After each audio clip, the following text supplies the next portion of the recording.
an Unspoiled Network podcast. This is Spoil Me, covering Reaper, chapters 25, 26, and bloopers. In this episode, when I realized what was happening as I listened to the audiobook and brushed my teeth, I yelled fuck so hard that I sprayed my mirror with toothpaste. And then out in the bedroom where Owen was listening in, because I had it on a speaker, he started cackling and then just said, "I told you it was good." Welcome to Spoil Me.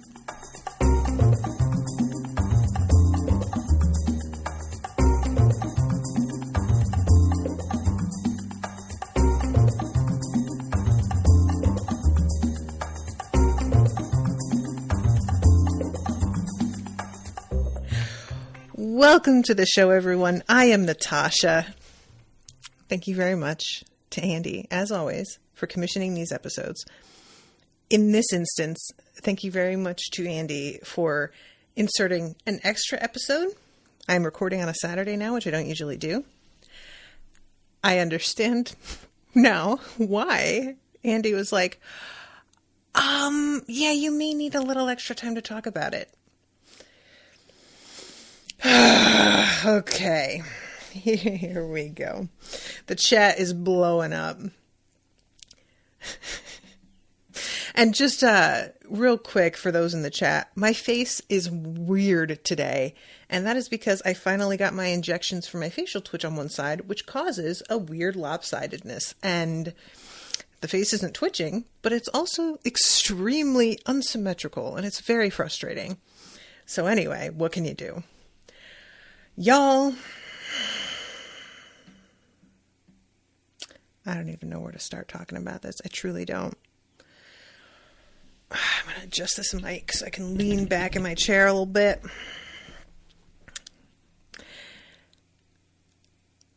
We all had some moments of guessing Ethan might be Osmanthus Aurelius. I went through it myself. We all thought, maybe. Nah. But what if? No, I don't think so. He could be, though. Could he? I wholeheartedly abandoned that theory. Like, truly, I cannot emphasize enough the low-key contempt that I held for the theory itself in a way.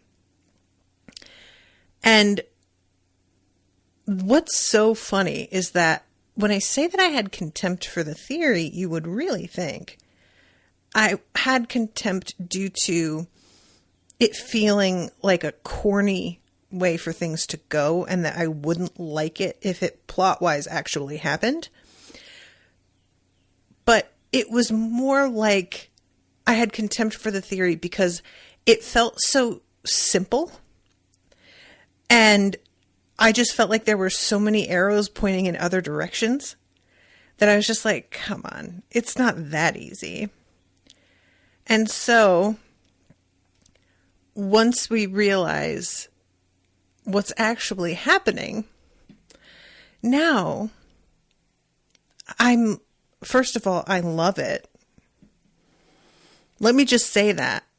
I had contempt for the theory, but once it's been done, it's so good. I loved it so much. And what fucking kills me is how much this is going to change the rereads yet again. Everything that Will reveals along the way in this series has changed the rereads. And this one, I mean, it's really wild to think that we didn't even meet Ethan until the second book. And even then, they don't really meet Ethan except for like a one moment until sort of the end of things. So, I mean, guys, we have to make a list of moments where we feel like fucking dorks because we didn't notice. I can't even begin to tell you guys how obvious it feels in retrospect. And look, I completely believe that there were folks out there who had already guessed this and had really, like, they were sticking to that theory. And when this happened, it wasn't that big a shock. But at this point, I'm glad that I didn't decide on that theory and subscribe to it, because I just don't know how much I would have lost in the experience if I had really believed it. You know, I truly, there are just so many guys. First of all, just the broom. And he's the best janitor. And the broom, I just thought it was a handed down concept. I thought that was Ethan being cheeky. My incredible, illustrious, immortal ancestor manifested this icon. And thus, I'm going to take it literally. And I'm just going to, like, do that. But no. This makes, gentlemen, you are making a mistake, hit very differently. Everything, him being in the labyrinth and looking fond. Yeah, it's like returning to your old high school. He's nostalgic. Like, you know, I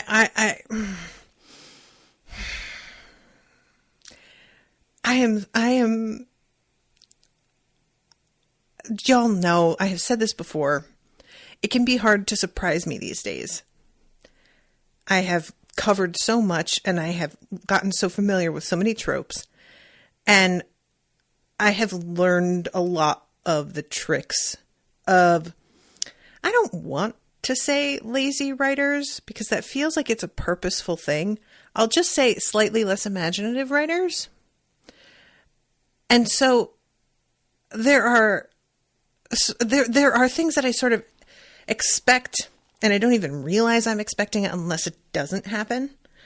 And then there are moments like this where, looking back, I'm realizing how set up this was the whole time. And they're rare because, as I have said before, there are plenty of authors who try to pretend that they've set things up the whole time. And in my opinion, what they've actually done is retcon a bunch of things kind of clumsily. But this 100% was set up from the start. You can tell. There's no doubt. And was so artfully done that I can imagine even people who really did think that Ethan was Osmanthus had like moments of sincere doubt. You know, oh my God. There is so much going on in the chat, guys, and I'm sorry, I am missing a lot of it. Let me just scroll back a little bit. Oh, you know, B. Moore makes a really good point. Until Reaper, there was nothing narratively gained from Ethan being Osriel rather than just a second coming. Osriel not wanting to be alone gave the weight it needed to work. Yeah. And like, I already had that sense that, you know, we see when we're in Suriel's perspective that Osriel basically quit his job because he was sick of always having to be the one to deal death out. And so I figured that the plea that he had put out, I'm going to adjust my mic again. Forgive me, everybody. Looks like the recording's kind of too loud. I just assumed that he was off fucking on a beach somewhere, giving the Abaddon the finger, and was either unaware that one of his descendants was actively working to help him, or didn't, like, it was going to be so long before they were ready that he didn't feel the need to, like, step in at that point because there was just nothing to be gained by interfering. That kind of thing. And when I stop and think about it, that really doesn't actually make that much sense. But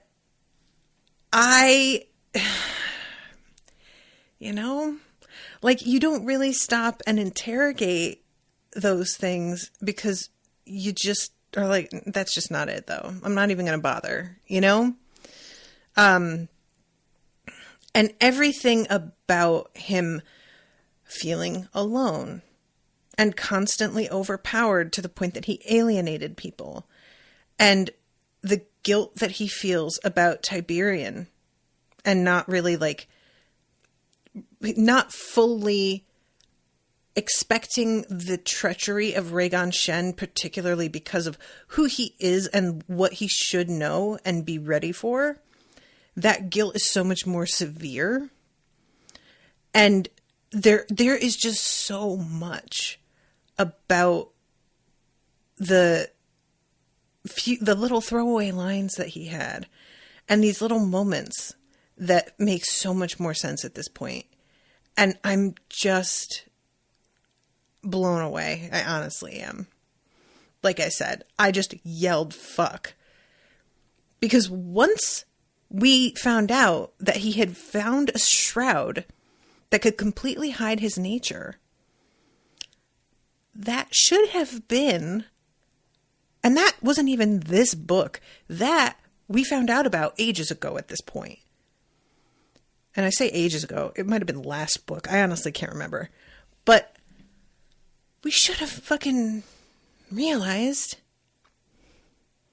Kids, no, I did not realize. And I like partially feel like a real dodo. On the other hand, I'm like, I am not blaming myself for not realizing at all. There are some setups that are just so well done that you're like, all I got is respect. That's it. It was a popular theory, and props to Will for never trying to change things just because people thought it, says Jake. That's a really good point, and I never really thought about what it would be like for somebody writing something, especially as quickly as Will writes. If that, like, I wonder if it bothered him that people had caught on, or I have to assume it's part of why he began to really plant the concept so strongly in this book that Ozymandias would never come back to Cradle, because he really wanted to try and, like, cut that off at the knees, I guess. But I don't know how concerned he even was about that. If you're writing because you want to tell a story, you can't be too focused on just wanting to surprise your readers. You can absolutely want to surprise them. But if that's your focus at the expense of the story itself, you're focusing in the wrong place. And I'm just curious what it was like for him, because he's obviously really involved in the fandom. He knew that people were thinking this. And let's see. When Machiel and Suriel both looked at the fate of Aethan and Lyndon, I thought there was no way he could be Oz. I figured there was no way he could hide from their direct examination. That's a really good point, Andy. And I don't think that, like, we know after, like, Suriel had said that when Lyndon met Aethan, that was, like, the book where the predictions for fate began to be at like 60% instead of, like, things began to shift and become less predictable at that point. And again, I should have realized, but I figured it was the connection to Osmanthus, to his bloodline. I did not think it was direct, Aethan wanting to get to get Joy Icon to prove to himself that he truly changed is also heartbreaking. Oh my God, Bob. And you're bringing up the fact that he kept manifesting an icon and then casting it away. And again, I'm like, now realizing it might have given him away. I don't know how much all of his friends knew. Like, we get a bunch of information about Osmanthus from reading and being put into flashbacks and what, yada, yada, yada. But I don't know exactly everything that they know about Osmanthus. They have all these like dream tablets and there's information, but it's unclear to me precisely what details they know. So I don't know that if he manifested the broom icon, they would have been like, wait. But, you know, I gotta think probably that wouldn't do it either, because I was thinking if he manifested the broom icon, it was just him taking like after his ancestor. I don't think I would have even then been like, oh my God, of course that's what, you know, like, I don't think that would have done the job. Caleb says, from Soulsmith, what was that in Lyndon's pocket? And seamless enough that even his senses couldn't penetrate. Sorry, the chat is jumping, so I keep like having to scroll back while I'm in the midst of reading. Oh my God, there's so much to scroll back on. Sorry. It had to be the product of someone at least on Ethan's own level. Well, and like he at that point, what was he supposedly? An underlord? So his senses not being able to penetrate something. Well, that makes sense. You know, at least on his own level that they can keep him out. That completely holds up within itself. It doesn't need to mean that. Like, you know what I mean? That's what works so well about this. M. Han says, Ethan annoying everyone has so much more context now, too. Instead of him being deliberately annoying, he's just a guy who grew up all alone, desperately trying to make friends, but not knowing how. He's trying to make people laugh for the Joy Icon, but he's annoying them instead. Oh my God, M. Han. That never occurred to me, that he's like trying too hard for the Joy Icon. And it's honestly, that is just so relatable though. I mean, I'm sure all of you guys have been in this place where you're trying to be like fun and cool and you're making jokes, and then you like kind of step back and realize that you're embarrassing yourself and it's not working. Nobody likes it. And then you're just like, oh, I would like to sink into the ground and die. Except Ethan's never actually gotten to that point because I don't think his ego could. Sammy says, chops to Jai Daisho, though, for fooling the literal embodiment of death. How does he fool him? Oh, that's right. You mean like launching the attack against... Right. Well, and that's the thing. Like, and Raygun Shen as well. It's not like he isn't foolable. He has his amazing sight, but he has dampened himself so much so that people can't tell. And it's clear like he's trying to keep his powers in a certain place that feels reasonable for the level that he's supposed to be on. And it also makes so much sense now, guys, why we never saw him advance. Like, it's always happened off page. Even I guess we didn't. He has we do see him say, I see. I'm wondering, like, if that was actually an advancement or if that was just him repeating a thing that he said when he first advanced.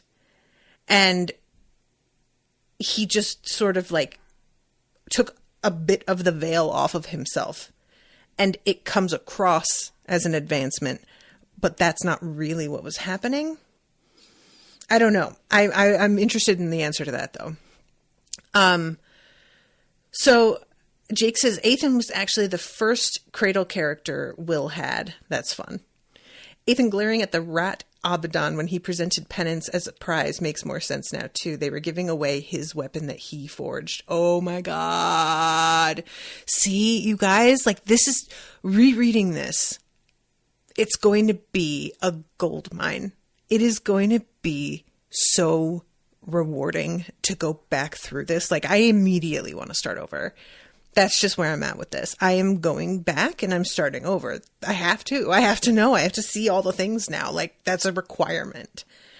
So Asher says, I never had the sense that he was relaxing. I always had the feeling he was at least trying to make a new role for himself, that he wasn't tangled up with the Abaddon, but I did not make the connection with Ethan. Oh, regarding me being like he's on a beach somewhere. That's fair. Sush says, side note, the prologue is Ethan / Osmanthus right after Tiberian's death, right? That's what I assumed at the time, that it was Osmanthus right after Tiberian's death. But I didn't obviously know that Ethan was part of that. Or opposite. I thought it was Ethan, but I didn't know Osmanthus. Asher says, one question I do have is how the hell has Ethan reset his advancement, but also continued to hold the kind of power he has? So again, also curious. I'm assuming that this is part of this shroud that he's been using, but I mean, I'm not totally sure how any of that works. We haven't been given a lot of detail, and I think that's purposeful. Min says, Ethan being friends with the death sacred beast the Jai Daisho tried to hire makes sense. He probably knew their nature very well to make friends with them. I wonder if they were aware of who he was. I don't know what kind of like loyalty sacred beasts would have, or do you know what I mean? So like I could almost see them being like, yeah, we know that guy is nobody to fuck with, and we're not going to like inform you about it. But nah, we're not fucking with that at all. M. Han says, what must the Black Flame Emperor be thinking now? How much would Machiel pay for that dream tablet? Oh, God, that's true. Machiel getting to see Ethan get kicked. Honestly, Ethan really, like, let himself take a lot of shit for the sake of his mission. And, like, he had to. It's absolutely required.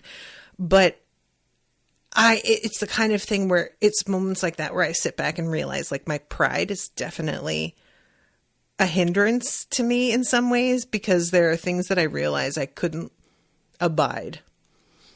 I'm just realizing that Abaddon and abide might be connected. I don't know if that's anything. So Min says the Origin Shroud completely cut off his previous power / advancement and even knowledge until he unlocked it, just like a Shamiara. He really did not have access to those powers until he unlocked it, and depending on your interpretation, he may really have died if he died as Ethan. And Min says it's in the book, but I don't know if it's like said specifically about if he died. So I don't think that Min is saying that like Will has confirmed this. It's just Min's theory, but I can understand it. And I'm trying to just not read only comments, but you guys have like interesting points to make, so I want to address them. Will makes some of the best twists, just the execution and setup are always so clean. There's a reason he adjusted his path to pure instead of death. I think because he wants to be more human, pure. Evil says, they made things that could block Ethan's senses at the Uncrowned tournament. See, it keeps jumping around. I'm sorry, guys. Ethan did not want to manifest his old icons because he's desperate to change the fact of his existence. I want Mercy to manifest the Joy icon when he kicks her mother out of Cradle. I don't know if that's happening. Like, it feels like he doesn't really want to fuck with Cradle too much. You know, like, he tells Lyndon he can't repair Dross because it's not directly related to the fate of the iteration in the way. And I don't feel like Malice is at that point either, but who knows? And Caleb says we saw Overlord, and even then he talks about how the revelation has been the same for a long time. I don't even remember that he said that. What a fucking, you sneaky bastard, Will. So he was speed running Cradle is the way B. Moore says this. Ms. T says, cover this with Rashawn. Ms. T, I cannot tell you how tempted I am to do that. And if I do, I have to wait until all of them are out. And I know that won't be too long. I mean, this is a guy that I can rely on for this. But I really, really, really, really want to. And I just, It's the kind of thing where I'm just like, I know that Andy realizes I may never have read the series if he didn't commission it. But I could see Andy being like, man, I paid so much money for her to cover these goddamn books, and now she's just going to put them out there for free. But Andy, I wouldn't have done it. You're the reason, buddy. So that's you. I cannot tell you guys how much fun this has been to cover. Oh my God. Truly. Like, I have enjoyed a lot of the stuff that I have covered more than I ever expected. But Cradle is just on another level. And I keep continually thinking when a new book comes out that I'm like getting my hopes up too high. And like, well, I mean, you know, everybody has like some off days.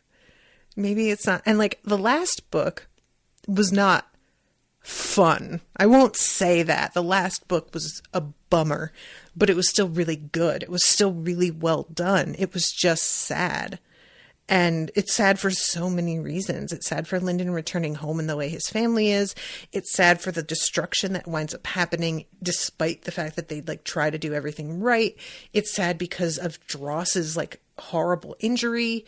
All of it is so, it's just heartbreaking. But despite that, it's great. You know what I'm saying?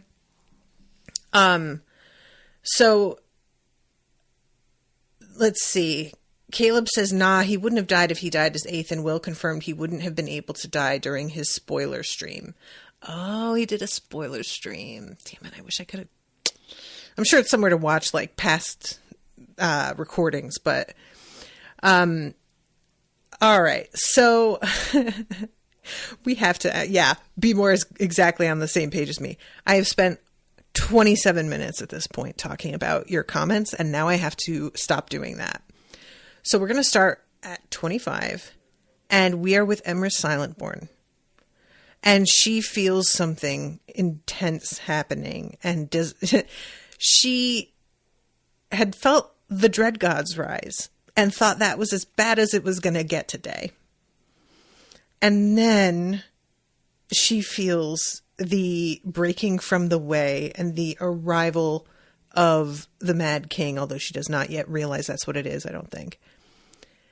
And she has this moment of like, wow, I didn't think it was going to get worse. I feel like we've all been here, right? Something bad happens. This day, am I right? And then you fucking like total your car. And you're just like, wow, I really miss that moment where I said, this day, am I right? And how good shit was back then. And then we go to Malice. And this is a really interesting moment. Malice has a reaction I could never have predicted. And I mean this. Malice suddenly feels like everything has been put into perspective.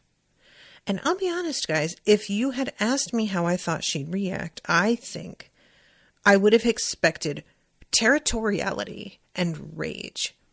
I think I would have expected Pride to come forward and her to feel that, like, how dare they come invade my fucking place? Like, resolution. I mean, there has to be a sense to what's happening that is so immediately, there is nothing you can do to fight this, that is hard to like depict on the page, because that is the only real explanation for her reaction being what it is that she instantly knows, oh, I have no say in this, you know?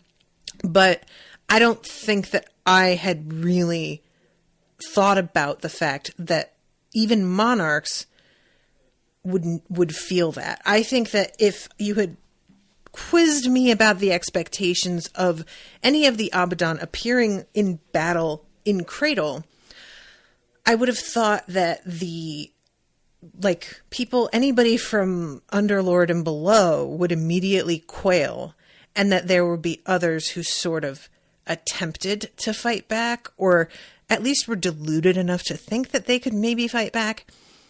And instead, we get the complete breaking of her ability to see any potential futures, which that is a whole other animal. And it didn't really enter my head that breaking from the way and the like imminent destruction of Cradle would reflect in such a final sort of manner. I don't know what I expected that to look like. I think I would have expected her to just like not be able to use her ability. I would have expected her to like attempt it and like it causes pain because whatever she's attempting isn't possible anymore. Something like that. But instead, both her and Emrys are trying to like see ahead and they both cannot access anything. And so Malice here, she's in the middle of fucking berating Mercy, reminder. And all of a sudden she's just like, what the fuck am I, what was I upset about? The fucking world is ending and I'm out here yelling at my daughter, whom I love actually. I cannot believe that I have gotten this fucked up. And she looks back at all of these different moments that I found like kind of... She should have left Fury with a better goodbye. Their last conversation had been a fight. He had wanted her to leave, wanted all the monarchs to leave. She'd refused, as she always had, and always would. Is she, in that moment, saying, and always would, in the way that she's like, I would always, even if the world weren't ending, like, once the world stops ending, is she going to still stay? What do you guys think? Because I know the next book isn't out, so you guys don't know.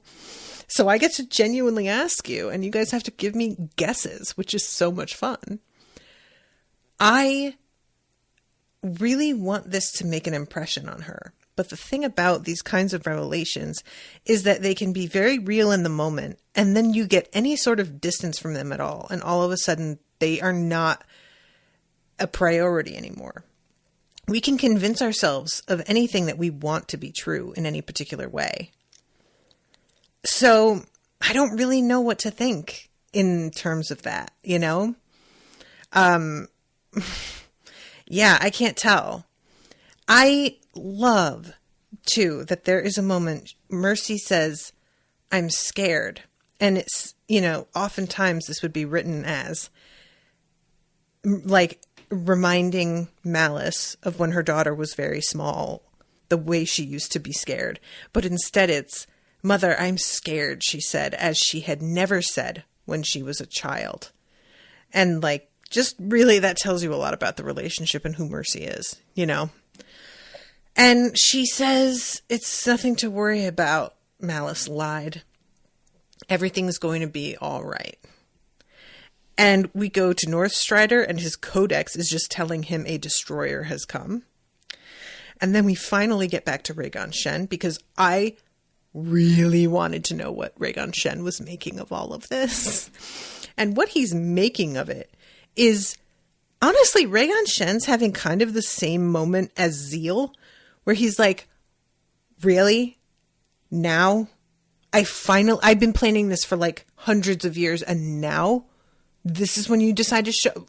Fucking typical. Jesus Christ. You know, like, he's just so frustrated and like kind of bitter, honestly, about it.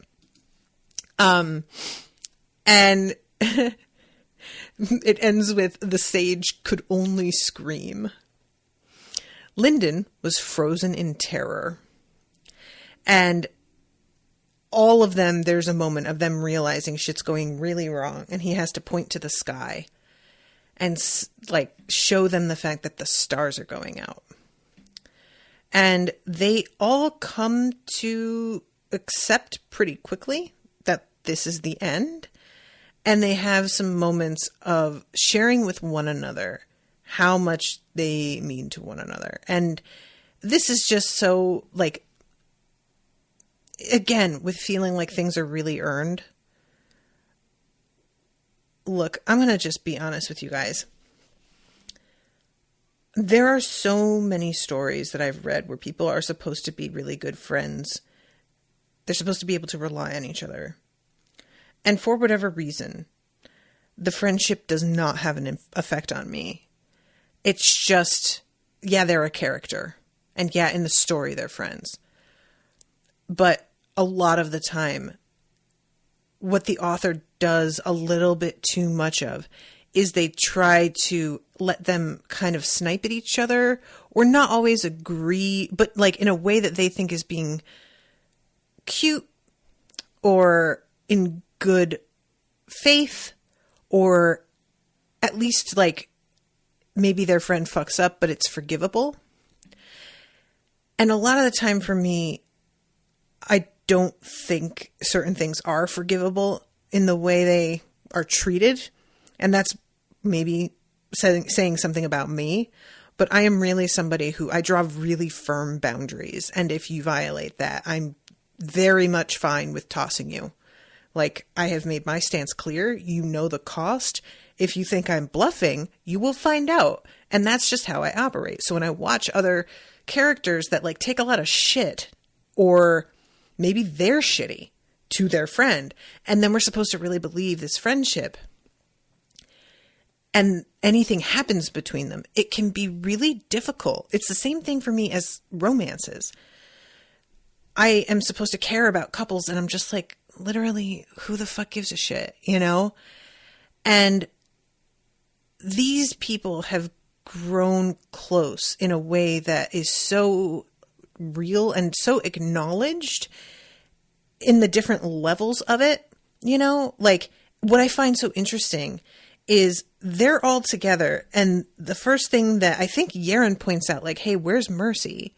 And they realize that they are not sure where she is, and they're assuming, I guess, that she's with her mom still. And it takes a moment before Linden is like, where's Ethan? Because Ethan, while he is part of their group and somebody that Linden admires, and I think Linden would call him a friend, the kind of friend that he is makes sense that he's one of the last people that Linden thinks of. And even Zeal is like keeping his distance from all of them. And they have to explicitly say to Zeal, hey, you want to die alone? Is that what you're saying? Or are you going to come over here? Like, it has to be spelled out for him what his choices are and the decision that he's making. And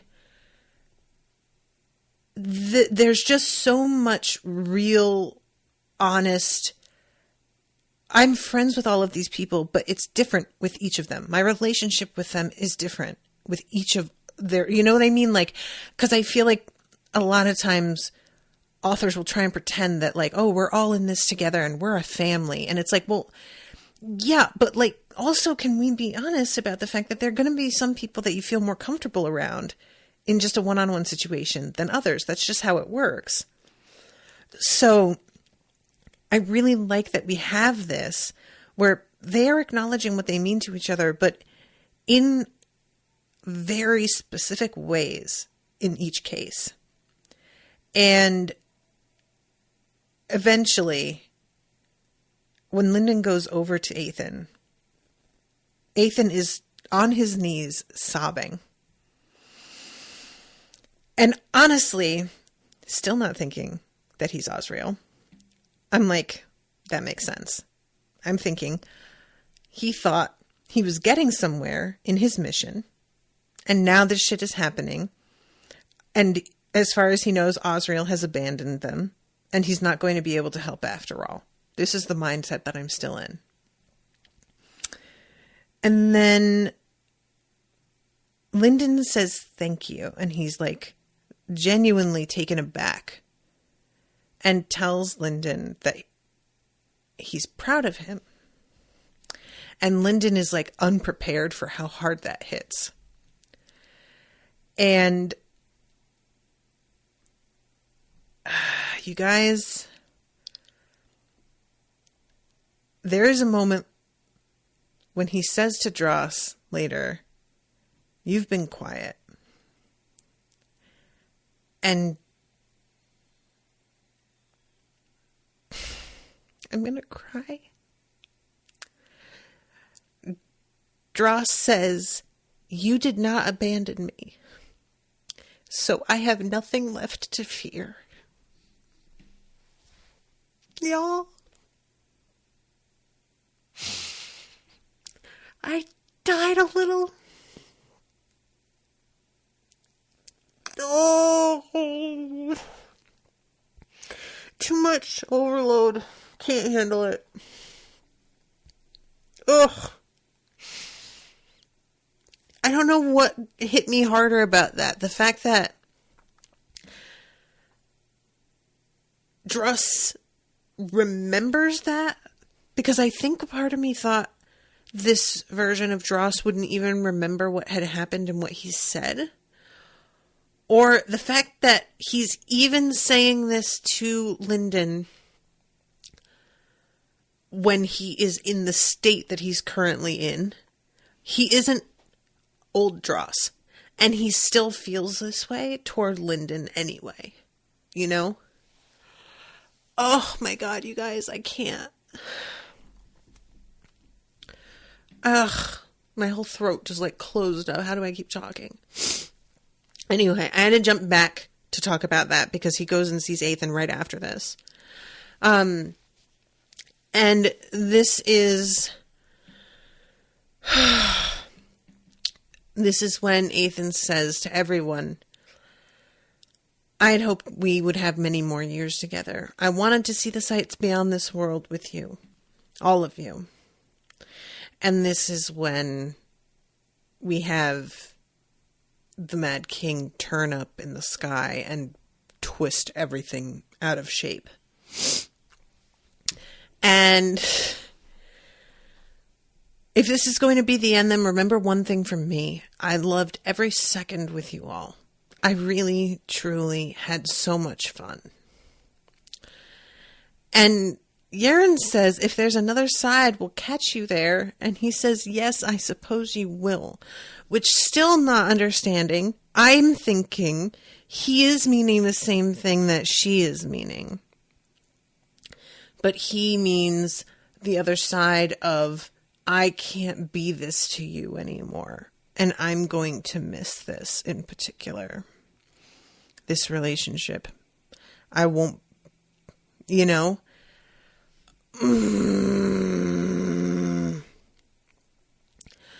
So, Ethan says, "It seems I'll be leaving a little sooner than the rest of you. I'll miss you all when I'm gone." I'm going to tell you guys, each step of the way, how much of an inkling I had at this point what was going on.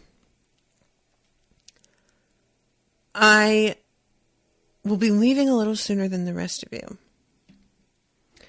0% at this point, still not getting it. I'm thinking it's his connection with Osmanthus that is going to like cause something to happen, or that he was like restraining his power more than he let on to them because he wanted them to be by his side, but that he was potentially going to be able to advance immediately and become a monarch and thus like ascend. And so now that he was being sort of, you know, put on the spot, he was going to do it. I think that's more what I was, you know, thinking to myself.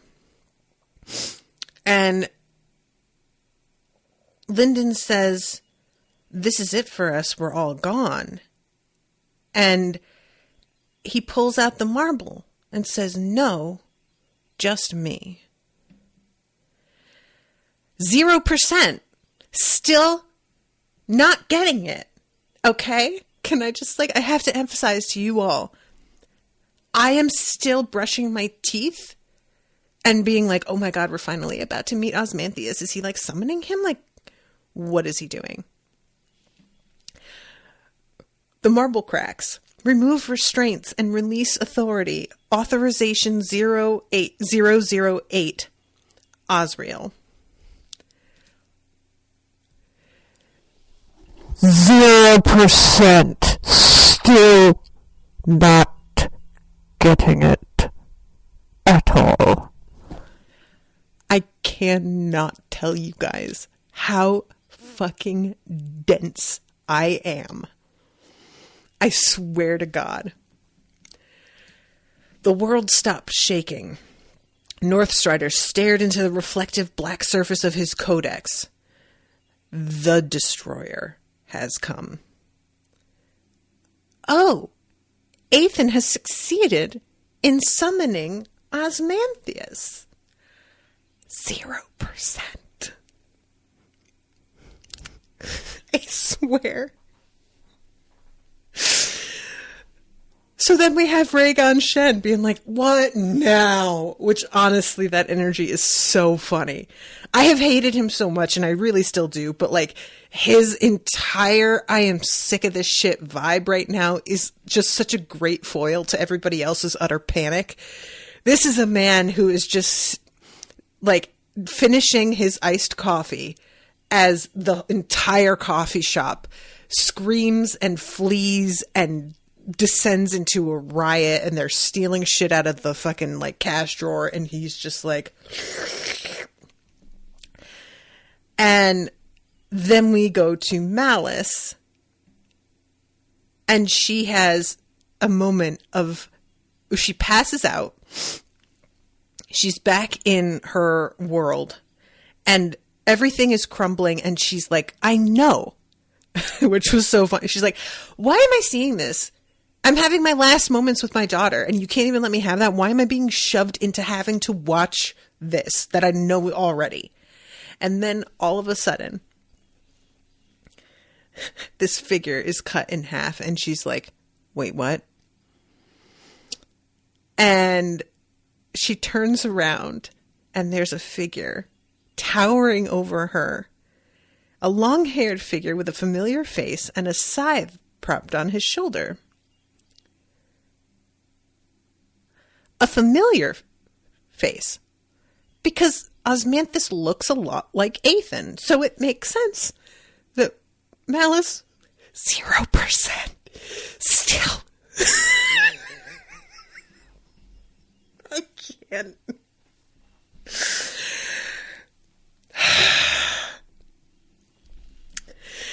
And then Ethan ran a hand along his hair, and it grew out. That's the one. That's where I got it. Fucking Will had to, like, hold the book in front of my face and point. I was just like, no, I know what's going on. It's fine. And then his hair starts to grow out, and I'm like, it's what? Why is that the thing? I think because, like, if he can control his hair, then he would have been. Ethan's hair is a constant in this world. I know how that rolls.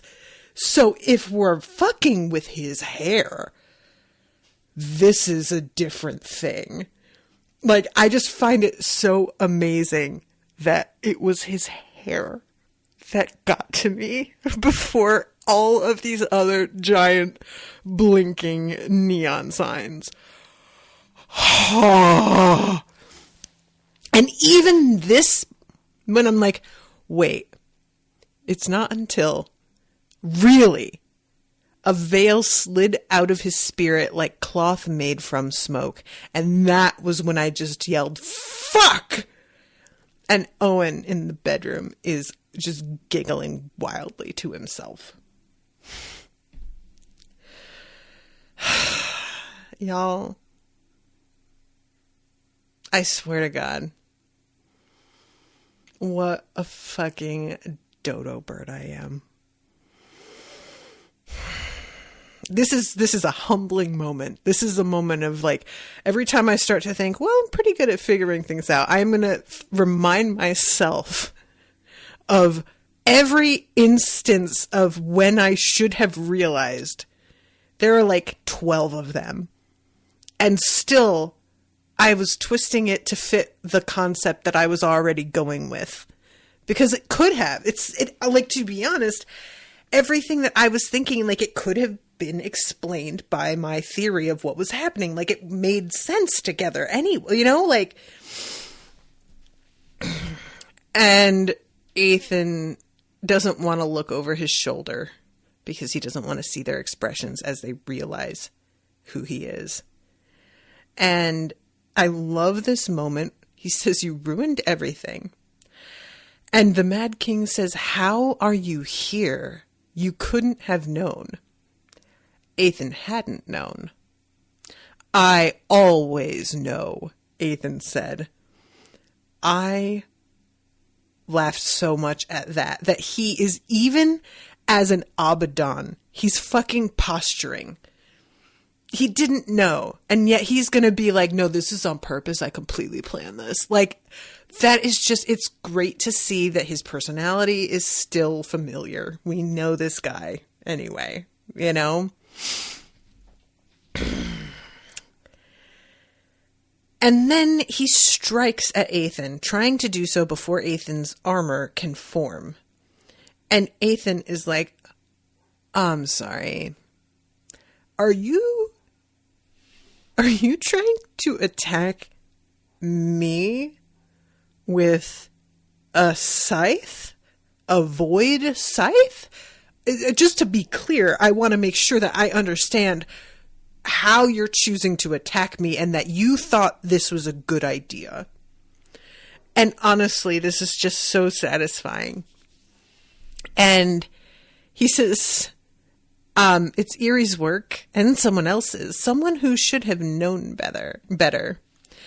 And the Fiend and the King split apart at this point. And the Fiend is like trying to be like, "No, we have to go. We have to fight this fucking guy. Let's do this." And the King is trying to reason with him. And he says that he thought Osriel took off because Osriel had finally seen the light. That Osriel finally realized that the Abaddon were a kind of corrupt, worthless system, and he had decided to abandon it, but he wasn't prepared to fight actively against them, which honestly makes a ton of sense. Like, yeah, I kind of had wondered that myself. I think that I had like floated the idea, you know, and I'm not going to get into every single bit of this fight, but they are really causing some damage around them as it, you know, as they are striking at each other. And Ethan is realizing that like his time down as a mortal, play acting as a mortal, has really taken a bit of a toll on his power, and he's not as prepared as he normally is. And then he starts to gather darkness on the scythe. And Daruman is like, "I'm not sure that I believe you will destroy your home just to kill me." And Ethan is just 100% gonna go for it. And by go for it, I mean he is putting all the cards on the table with this gamble. It turns out he's fucking bluffing. He was not gonna do this. But the Fiend inside the King does buy this bluff. And Daruman, Ethan can sense, doesn't believe it. But because they're so connected, the Fiend flees and he yanks Daruman along with him. And that, I really enjoy them fighting within one another and both of them having different objectives and points of view. I just thought that was like a clever way to handle it, where Daruman, you can't write him off as being easy to trick or a coward, because that wasn't entirely him that made this decision. So it could almost be possible that it's like in the future, now that the Fiend has maybe realized, I don't know if they realized that he wasn't going to make the strike though, because it's not like Ethan says out loud, "Wow, I'm glad he believed me." You know, it's not like so they just have to kind of go on faith as to whether Ethan was really going to do it or not. And then he lets out a breath and everything begins to like not repair, but he had pulled color out of the universe and it starts to like bleed back into everything.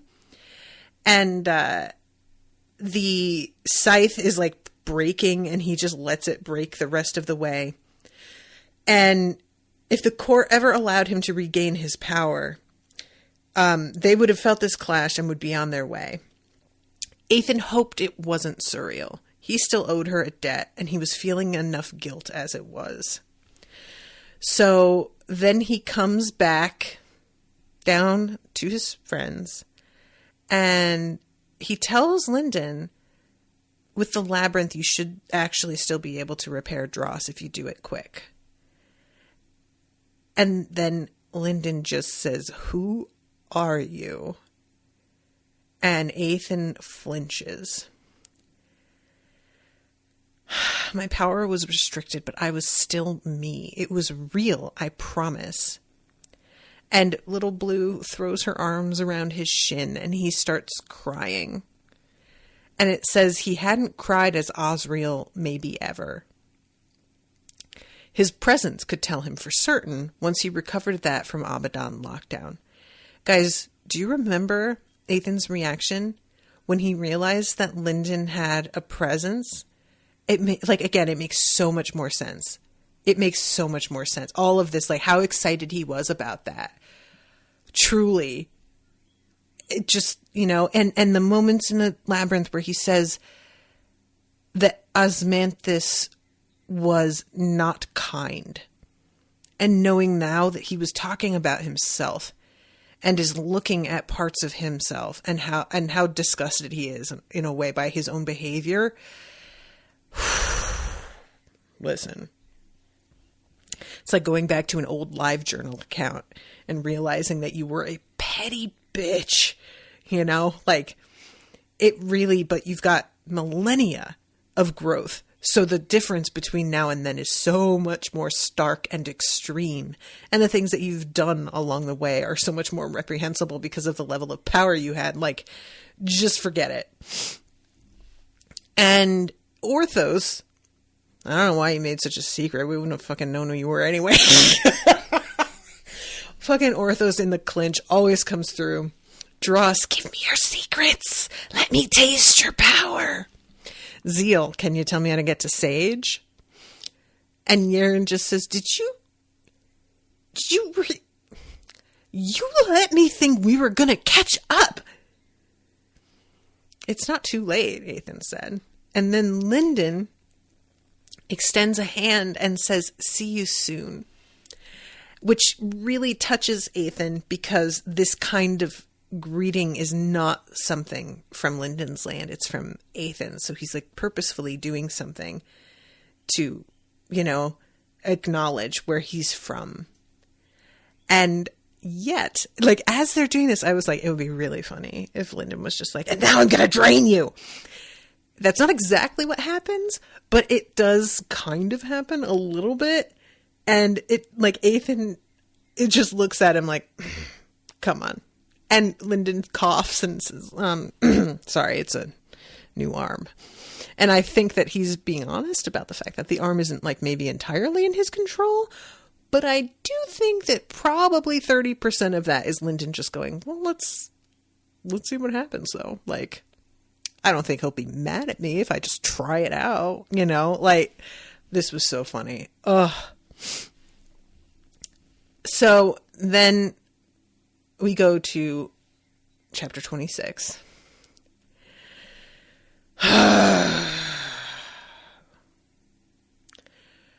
Suriel begins to repair things. All of the Abaddon turn up. And Lyndon is realizing that everything when they are here just feels right. This like calming, comforting presence is so intense, which honestly is so nice. Our friends have been through a lot. I feel like they've earned this moment, of just, somebody else is doing something. Oh, thank God, And basically the Abaddon, like, some of them are friendlier than others. But as a group, they're like, dude, are you fucking even slightly aware of what has been going on and what your little vacation cost us? Do you have the slightest idea? And the answer is like, no. He does not. I'm sure he will figure it out shortly with his sight, but it does not seem like he had the slightest clue as this was all going on. And they arrest him, basically. Ethan stays behind just a fraction of a second longer and looks at Lyndon and says, "It was fun." And then he disappears. Oh my God. So then we have Suriel, and she comes over and apologizes to Lyndon and is like, I think I may have fucked up. Like, I know that what I did and the information I gave you was meant to help, and I meant it, but also there are some really huge repercussions that I'm not entirely sure can be fixed. And I should have realized what was going on when your fate became sort of fractured. And she tells him that Ethan's going to be tried. I'm going to keep calling him Ethan. I know he's Osmanthus. Osriel, really. And maybe by the next book, I'll be transitioning to calling him Osriel. But at the moment, I still have to say Ethan. It feels like that's his name. But she says he'll be tried in court because he broke our laws, but he is also literally irreplaceable. And she says he was trying to create a replacement for himself. And Lyndon has this moment of like, wait, what? There was no pursuing power like that while stuck in cradle. Can he wait a little longer? We have unfinished business here. Repairing a broken system is a worthy goal, but you'll be on your own. We've interfered far too much already, and anything further could break Cradle beyond recovery. And you should know that you will find more enemies than allies. And Lyndon says, I'd still like to try, and I would hate to leave the world behind without getting everything I could out of it. Which is truly a whole mood. Like, Lyndon has squeezed the tube of toothpaste, but now he has to go on Amazon and find one of those little toothpaste tube squeezer clips and really get the last of it out. And I am not mad at him for that, not one bit. May as well go for it. You know, especially when you know what you're about to be like up against and mixed in with, like, yeah, best to really hit that hard. So she disappears and Yaren is just like, woof, okay, that was a lot. And Zeal just says, I'm going to sleep. So we have each of the monarchs realizing who the fuck Ethan is. And Mercy is just like, that can't be right because he isn't terrifying. What? And Malice is like, isn't he? And he was right up mixed in with my daughter's business. And she calls him that thing, which I thought was a little strong. And she reports to Mercy that Yaren and Lyndon are both unharmed. And like Malice wants to know why. Malice was not so pleased.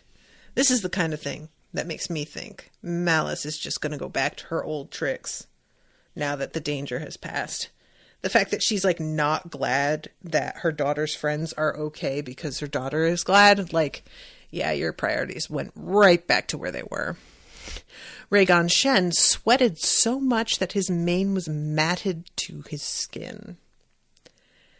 He had plotted against Aethan, had taunted him, had slain his mentor, no, his descendant, or rather, descendants. If Rhaegon Shen had been allowed to live now, it was only for some more gruesome death later.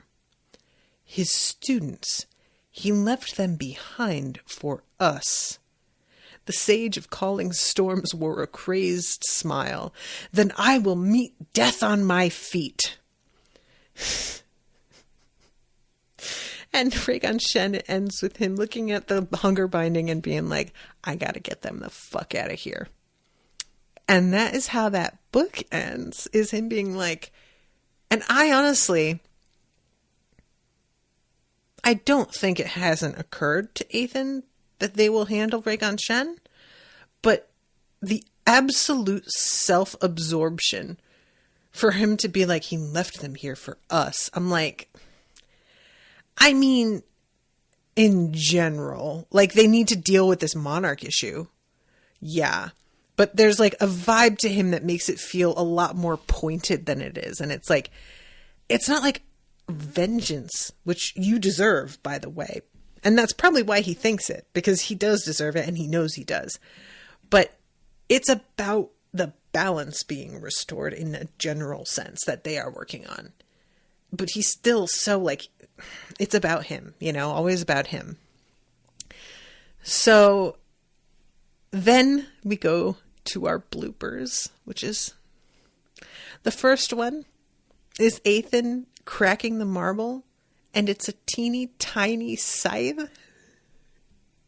And little Blue, it turns out, is actually Osriel. That is so good. Then we've got Lyndon spraying Rhaegon Shen with a spray bottle like you do with a cat. That is such a corny joke, it shouldn't be funny. But there it is. And I just, like, for my part, I have to mention, we have one cat that will run tearing away just hearing a spray bottle. And then we have one fucking gremlin that will stand there and let you spray her and look at you like, yeah, you want to fucking start something? And I am always so mad at the fact that she doesn't, like, react to it. It's not even like it doesn't annoy her, because she clearly is irritated. But it's like she knows the reaction I'm trying to get, and she's like, I will be damned if I run away because of water. Okay. Ugh. And then we have Lyndon talking to Dross. Where do you put our odds of survival? And it's the moment where he says to Dross, you're not cheering me up. Was that the goal? Then kick Aethan. Lyndon did. And Aethan basically, a whole line of people that passes the horizon show up ready to kick Aethan as well.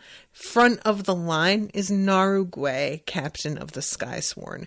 Can I just tell you guys how much I have missed Narugwe? I am not kidding when I tell you that I think about him every time I read these books and wish that he's such a dickhead, but I loved his character and I understood his frustration with Aethan so much.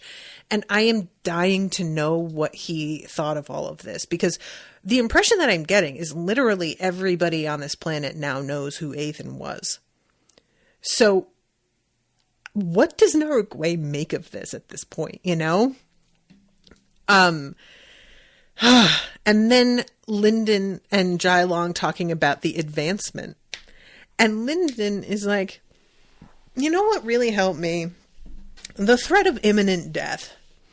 So I'm a couple of advancements ahead of you, and maybe if you, like, knew that you had to fight me to the death in a year, it would do something for you. Like, I'm just saying, and I could possibly do you the favor of taking an arm off also, because that helped in my case.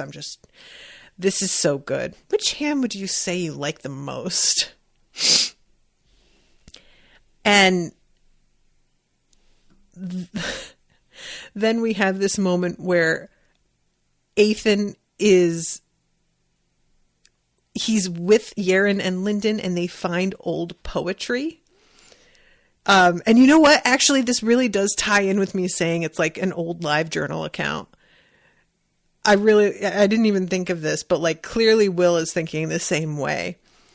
And he's just really bad at the poetry, and he winds up setting the book of poetry on fire so that they can't keep making fun of him. How do we kill the dread gods? Lyndon asked. Whisper leaned forward. Attend me closely, for this is ancient knowledge. There is only one thing that can kill the dread gods. Points. Lyndon gasped. I knew it. Best joke. I think out of all the bloopers, that's the best one. It's a close one because that poem one is really good also. But for me, I think that was just such a nice callback overall, you know? And then the very last one is Ethan talking about how amazing Osmanthus was. Like the best soulsmith perhaps that the world has ever seen. Famous for his power, his gorgeous features, his chiseled bod. It's all just like, and then this is you, isn't it? You're talking about yourself. What? But how could it be me? It's true, I can see a certain resemblance in his carved musculature, his perfect bone structure, his fatherly yet mischievous smile. Yeah, it's you. End of book.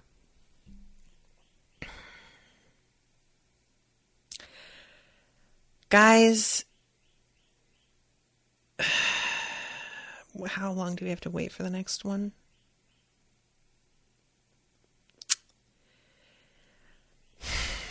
I can't bear it. It's just making me so sad. Oh, and I meant to ask at the back, it says also by Will White. There's Cradle Foundation, Cradle Path of Gold, and Cradle Rise of Lords.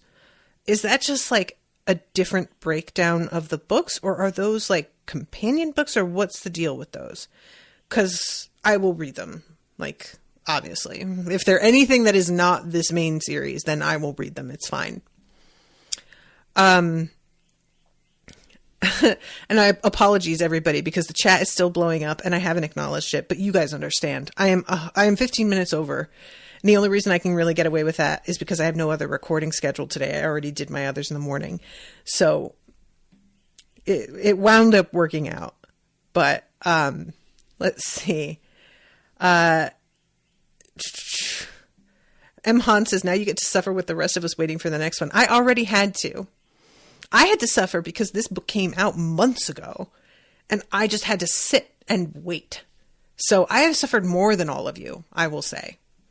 Chances are when the next book comes out, it will not have been commissioned yet. So I will have to wait yet again and just watch all of you guys around me reading it and knowing things. So I just hope you guys appreciate the sacrifices that I make personally for this show. I just hope you understand. 3 book bundles, says Evil. Damn, I was hoping that it was some more content. Will did saying in the Kickstarter he still plans on releasing 2 this year. What? Wait, you mean 2 including Reaper, right?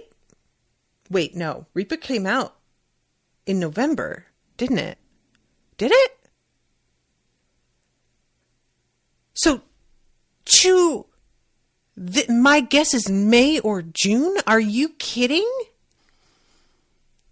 Guys, I am already pre-booked through October. Oh, this is gonna suck. I have to wait so long. I mean, even if Andy were to like immediately commission, and he can't because he doesn't have any idea how long they are. That's the issue, is like we have to estimate the number of episodes it will take for me to cover the whole thing. So even knowing when the book is going to come out, unless we have any sort of vague page count, he still can't commission it even if he wants to. We don't know. So it's going to be a while. I got to prepare you guys for a wait. I hate to do it, but that is how it works. But, you know, like, God bless this man for his production speed. I cannot. George R. R. Martin just posted a really shitty blog post about how he just doesn't really care about the main series that much. And I mean, that's not what he said, but like reading between the lines, that's exactly what he said. And Rashawn and I are currently covering Song of Ice and Fire, and we're both low key like, why are we doing this again? And then there's fucking Will White, and he is just churning them out. Man. B. Moore says, might we suggest more Saturday recordings? I cannot do that, unfortunately. I was able to make an exception, but the Thursday is actually what I've been recording on Friday is going to be moved back to Thursday. But normally today I have Song of Ice and Fire recording with Rashawn in the morning. And then every other Saturday I have an evening recording live for patrons on Patreon. So Saturdays are taken. Asher is getting all bulldoggy over here. She's my guard dog. No, we may not ask that. Asher, it's all right. Don't worry about it. Jake says, I don't think we'll ever get the end of Song of Ice and Fire, and at this point I don't really care. And that's the thing. I can understand not caring, but it's difficult when it's what I'm covering, you know, for my job. It's like, it gives it a completely different vibe when you just know that you may never get any answers. It just feels like it puts a pall over the coverage in a lot of ways. And it's a shame. I don't want it to, but there is a sense of, well, we may never fucking know. Thanks. You know? And it sucks. Yeah. So I'd say Sunday, but no, that's fair. Yeah. Sundays are untouchable. That's Owen's only day off because he also works 6 days a week. So, Austin, I hope you keep doing Song of Ice and Fire. We're going to keep doing it. I'm pretty much like, and we said this, we recorded today, likely it's going to be by the end of this book. We're on Storm of Swords. We just started. If by the end of this book, the deviations from the show aren't interesting enough to keep Rashawn's attention and make her feel like she wants to continue, then we may consider dropping it. But at the moment, we don't really have any true plans to drop it. It's just kind of a bummer, you know. But this is not the Song of Ice and Fire cast. So I am way over time. I really have to wrap. But again, thank you so much, Andy, for commissioning this. Thank you to all of you for hanging out in the chat with me. I hope you've been enjoying the coverage. I hope that you are satisfied by my reaction to the finale of this book. And I just have enjoyed it so much. So, love you guys. Love these books. Will, if you're listening, I love you, buddy. Thank you for this. It's a gift. Until next time, toodaloo, motherfuckers.